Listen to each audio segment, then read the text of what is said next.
Juan Capo, welcome to the latest installment of the Laughing Place Movie Club. We're doing Secret Society of Second Born Royals. Full disclosure, tonight's Disney Night on Dancing with the Stars, so we got a hard out time. So we're going to talk about the movie, and Alex might give a little context because he interviewed someone and did a press conference. So first, what do you think of the film? I'm not particularly a fan of Secret Society of Second Born Royals. In my opinion, it's the least entertaining of the original films that we've received through Disney Plus since it launched. Yeah, so my thoughts were, first of all, I want a full disclosure. I don't think just because it's a DCOM type movie, that doesn't mean I don't like it. You know, like plenty of DCOMs. You know, I judge them that they're DCOMs. I don't expect, it to be a theatrical level production. But I felt this one suffered from not knowing it was a DCOM. Like it didn't have the fun of that. I mean, besides, I guess, the royal premise. If you look at something like Upside Down Magic on Disney, which recently aired on Disney Channel, I felt like that one was a lot better at, being about the kids, still having some fun, had a little bit of that Harry Potter element. And this one tried with the superhero thing, but it was almost like that didn't happen till way too late. Like it needed to start with them being the superheroes, I think. Yeah, there was, I mean, nothing about it. There were moments that felt like they were intended to be fun and they just weren't. Like there's this whole segue where they go on like a little field trip to the beach and like they're just like splashing around at each other, but like none of that engages the audience in anything fun. And I was kind of at the target demographic for Disney Channel when the DCOMs first like took a boom, like Xenon, Halloween Town, Brink. Like I was the target audience for those films on Disney Channel. And certainly the DCOM has evolved. This isn't DCOM branded, but it's produced by Disney Channel. So it's presumably a lot of the same team that makes the Disney Channel original movies. I think they knew that because this wasn't going to Disney Channel, they tried to amp things up a little bit too much. And they got carried away and made it too serious to its detriment. It takes itself fairly seriously, and it shouldn't. And Disney Channel had done other superhero, related things in the past, Up and Away. I think even Poof Point had some kind of connectivity. It was more science-based, but I think there was like a superhero element to that one, if I'm not mistaken. And this one just doesn't really have a lot of fun with itself. On top of that, I thought it was really weird that the main character, who's played by Elizabeth Peyton Lee, who's a great actress. I loved her on Andy Mack. I don't blame her at all, but I do blame the writing of the character that she plays, Sam, is so like raging against the machine, so much teen angst, that to the point of her feeling very unlikable to me as a character.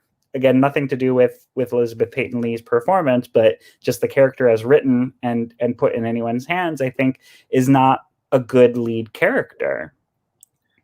Nick asks if Laughing Place was a kingdom, who would be the royal family? I think it's fairly obvious, the Mosleys. Yeah, Nick. And Gideon, the heir apparent. Yeah. And well, you know what? I felt it suffered. I mean, I guess take out this film, but I felt like there needs to be a way to identify a Disney Plus, Disney Channel film.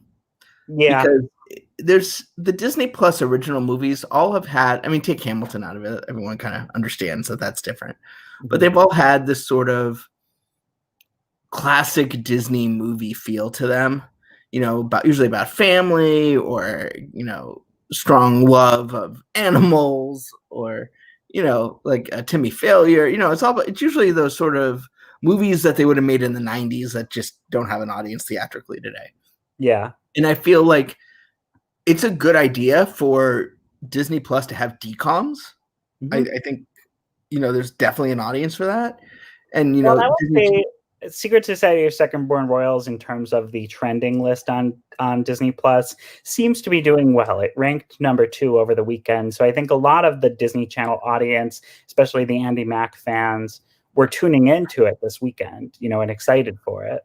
Yeah, but I think it's just, it can get a little muddled. Like, there's a reason those are called Disney Channel original movies. There's a reason they came up with DCOM to separate it from, Hocus Pocus airing on Disney Channel. Like, there's a difference in style and scope, and I don't know how the answer in terms of branding, but I feel like, as far as I would know as a consumer, this belongs with Lady and the Tramp, Timmy Failure.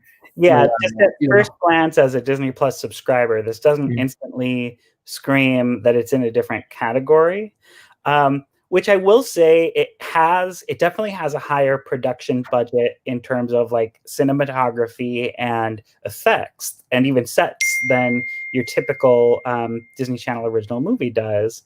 But it's clearly not like theatrical level budget. And it's to me that the biggest issue is I feel like the story wasn't fully fleshed out. After like writing my review too, I was kind of reminded of this cable series. I forget what network it aired on, but it was called The Royals, and it had Elizabeth Hurley, and the main boy, like the prince character, was from the Narnia movies, and that was very much like a modern take on Hamlet. And I forgot about that with this, that they're really borrowing a lot of like Hamlet elements that get recycled into The Lion King with, spoiler alert, if anyone hasn't seen it, probably shouldn't be watching this. So tune out now if you don't want a big spoiler reveal. But the fact that, it's her uncle who, he wasn't exactly trying to steal the throne in this version, but he's trying to overthrow the monarchy, essentially. And it was a super predictable film. Mm-hmm. And that, as soon as they gave the exposition, you're like, oh, this is how this is going to go. Right. Like, yeah, there was no, oh my gosh. I mean, there was one sort of twist that was probably a little predictable, but not as predictable as the uncle character was. Mm-hmm. But if you had been playing, like if you were a big fan of the stars or main star of this, if you were really excited for it and had really closely analyzed the trailer, they gave you the last shot. And so at a certain point, you would realize that hasn't come yet. And there's only 4 of the Secret Society of Second Born Royals walking towards that airplane. And so one of them's got a defect, and it makes sense that it's the one whose power is she can steal your power. That was another thing I will say. The powers kind of bored me. Like, I feel like they didn't even pick super fun powers for the most part. Like Sam's power, I don't even really understand. She can she has kind of like heightened senses. She watched that lock get picked. Mm-hmm. But like, I don't really fully understand what her full range of power is, because by the end of the movie she's like leaping off a building. The one boy can control and manipulate bugs, but he can't like shrink down to bug size, so he just kind of like stands there and waits for a swarm of butterflies or bees or whatever he's summoning to come to him. The other one can basically just tell people to do something and they do it, but it's not like your X-Men like mind control where it's cool or visual. Like, to me, the powers were really bland and boring too. I kind of felt like they needed to go either more, royal intrigue or full on superhero. Mm-hmm. And I mean, obviously I know superhero has, budget issues, but I just felt like it kind of served no masters. And I mean, maybe, as I said, obviously we're not the target demographic of this, but I do try and enjoy these films, as the audience that is designed for. I don't just, I wouldn't be fair to compare this to, a Best Picture nominee. It's just not the same movie. But even that being said, some of those Disney Channel original movies are stinkers and some are great. I was trying to put myself back into my mindset. When I was 12, when I was 13, what would I have thought of Upside Down Magic? What would I have thought of zombies? And like, that's the angle that I go at them from. And I guarantee you, if we took that from Back in Time, 12-year-old Alex, brought him to the future, had him sit down and watch Secret Society of Second-Born Royals, he probably would have gotten up and walked away at some point. But like I sat through Xenon 100 times and Halloween Town, and I feel like I would have been right in there for zombies. Teen Beach, I don't think I would have been like obsessed with, but I feel like Upside Down Magic would have been right up my alley, you know? So like that's where I kind of go at. And I don't think myself at any age would have appreciated Secret Society of Second-Born Royals. Justin thought this was about the Society of Explorers and Adventurers at Tokyo Disney. I wish. That would have been cool. That would be better. They should make a movie about that. That should be a franchise. Maybe Jungle Cruise is like secretly the start of it. You know, coming up in 2 weeks, we have Clouds, I think. And it sounds like a real upper. Yeah, well, but that seems like it's, you know, has that Disney Channel angle of Sabrina Carpenter from Girl Meets World. Mm-hmm. And I'm curious to remember angle. Yeah, well, and it's also an acquired film. Mm-hmm. Which not, to me, you know, part of the Gary, what's his name? Anyway, to me, can you hear me now? I think I glitched. Yeah. To me, that's the fact that Clouds, getting off topic, is acquired by Disney says it's probably pretty good, because, you know, all of these independent films that aren't finding an audience through the film festival circuits that they would normally be, you know, reaching masses through after winning awards, are pretty much up for grabs by streamers. And so I think the fact that Disney saw it, said this is good for Disney Plus, even though it's PG-13, so it's obviously, you know, pushing the boundaries at least a little bit on what Disney Plus typically makes for its audience directly. I have expectations that Clouds is going to be a pretty good quality film. Same with Black Beauty, which they acquired, and I like the story of Black Beauty, so unless it's a really rubbish adaptation, I'm excited for it. Yeah, I'm actually really excited. You know, they're doing that Disney Drive-In, which, you know, we can't go to, but I feel like now that we're sort of entering the new fiscal year, that there's just a lot to be excited for. You know, Mandalorian, WandaVision, Marvel 616. Like, I feel like now it's actually starting to come out. And, you know, I'm glad they delayed Secret Society of Second-Born Royals. They delayed it about 2 months. It was originally supposed to come out in July, but because it helped sort of pace Disney Plus a little bit. And for, you know, a weekend film with the family, it's not bad. It's not unwatchable. It's not no, it's not by any means terrible. It's just like, I don't know. If you're going to pop up Disney Plus, though, there's so much content there that its newness doesn't make it any, with all the bazillion DCOMs that are on there. Like, there's so many other ones. You know, one thing I realized is Kim Possible, the animated series, was actually done in HD before they could air it in HD. So you could actually watch Kim Possible and it not feel old. I mean, I feel like anything pre-HD sometimes comes across as a little... The one thing that dates Kim Possible is her phone. Yeah, that is true. It's a flip phone. When I interviewed the guys behind that show, they were like, you know, at first they're talking about how they wish they had Nako royalties. And then at the end, they're like, you know what? We wish we had communicator royalties. Yeah. And then it was like, then we wouldn't need to do any of this. But since, you know, we're being a little tough on Secret Society, can you give people 3 things on Disney Plus that you think might be undiscovered? Oh, undiscovered. Well, I think something that I was a huge fan of, like back in my target audience days for Disney Channel, was So Weird. And I haven't seen So Weird trending, but like this is the season for So Weird. I mean, it's such a perfect fall show. The other thing that I think got lost, if you were, you know, watching So Weird on Disney Channel back in the day, because they would like air an episode and then wait 3 weeks to air the next one, is there was a nice continuity arc, especially the second season. You know, the first season's short. I think it's just 13 episodes. And then the second season was like 24 episodes. And that's where it gets really kind of emotionally gripping for a Disney Channel series, and I still have yet to see them. Maybe Andy Mack comes close, but reach that level of like getting your investment in continuity of a Disney Channel series. On live action, some of their animated stuff, like Big Hero 6, the series, has a nice arc. That's and true. Maybe, I live action though, it seems to be a little bit more spotty. Yeah, live action shows, it's like they could air them in any order. You can come in at any point and be fine. But So Weird by season 2 got pretty special there. So I highly recommend So Weird. Gosh, something else that's kind of an undiscovered gem.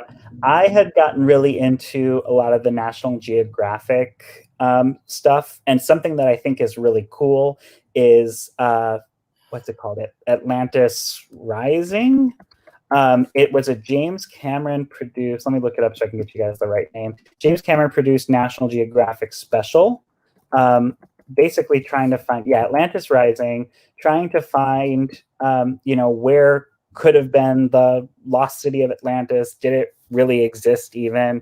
And that opened up kind of a whole new world for me of getting into all these ancient civilization exploration shows and documentaries that are in the National Geographic section. But that I feel like is a fun one to start with because it kind of bridges the gap between fantasy and mythology and National Geographic. So I would recommend Atlantis Rising. I haven't seen that trending yet. Gosh, what are your? I mean, I think the shorts, a lot of the classic shorts, which I feel like people are watching more because Disney Plus recently, if you go to search, the first thing on there is the shorts collection, and obviously it starts with like some of the newer stuff, but then they have a whole gallery of the old Mickey Mouse shorts, Silly Symphonies. I feel like a lot of people are starting to catch on to those now. I know on HBO Max, Looney Tunes is like their top watch thing. And Looney Tunes, not the new stuff. My 3 would probably be Legends of the Three Caballeros. I mean, in terms of like stuff that you might not have exposed to, Legend of the Three Caballeros. Yeah. 101 Dalmatian Street. That was great too. And those are US debuts on Disney Plus. They don't get Disney Plus exclusives, but in the US, that's the first time you could ever see them. Same with Marvel or Avengers. Future Avengers. Future Avengers. Yeah, I like that. It's definitely have that Japanese style. It's not like fully animated, and but it's got a neat sort of story arc to it, and the Deadpool episodes are great. But I would probably, I know it's recent and probably on people's radars, but Earth to Ned. I just recently rewatched it for OCD reasons, and they I really it was even funnier the second time. So I would definitely check that out. I really hope, what I worry about with Disney Plus is like there's so much great content this year, but I worry that people aren't watching it and that it's gonna kind of bland itself out. So make sure if you like something, make sure you're watching it. Make sure you're getting your friends watch it because Disney has access to complete information about who's watching what. So if you want it. If you like it, make sure you're watching it and make sure you're letting other people watch it. Otherwise, we're just going to get like Jessie season 27, reboot. I mean, which isn't necessarily a bad thing, but that seems to be very popular in Disney Plus. I will also say if you really want to have some fun beyond Earth to Ned, and this worries me because there's not a lot of people following him, but in one of the episodes on social media, he says his Twitter handle and it's real. And it's at Ned from TV. And then Betty has a Twitter as well. And Ned follows Betty and Betty follows Ned. But in that in that episode, he says, I don't want to follow Cornelius. Like he's talking to the guest. And Cornelius has a Twitter and Cornelius follows Ned, but Ned doesn't follow Cornelius. Yeah, I hope we get more to Ned. Yeah, and then I would have loved it so much more if they just did it week to week, though. Yeah, Ned isn't very active. Shows are not meant to be tweeted on September 5th, but it's still really funny to follow him. So we're gonna wrap it up a little early today, just because I think that's what we had to say. Unless you got something else to say. No, I mean, I never go into anything Disney hoping for it to be bad. So, and it's rare that I really don't love something or don't enjoy something. And Secret Side of Chicken Burn Royals, I mean, it's not, like you said, it's not terrible. It's not unwatchable, but I found it to really not be enjoyable for the most part. So next week we got Fault in Our Stars next Monday, and then followed by Clouds the following week. So, which can't be right. I know Fault next. What's that? Fault in Our Stars is definitely next. I'm not sure. Fault in Our Stars is definitely next.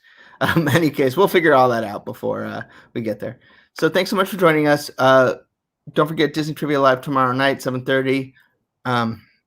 And we got a lot going on that we're planning. So we haven't been super active online today and tomorrow, but starting on Wednesday, you should see a lot of action from us. So follow us, ring the bell, all that fun stuff. And we'll talk to you next time. Bye, everybody. Bye.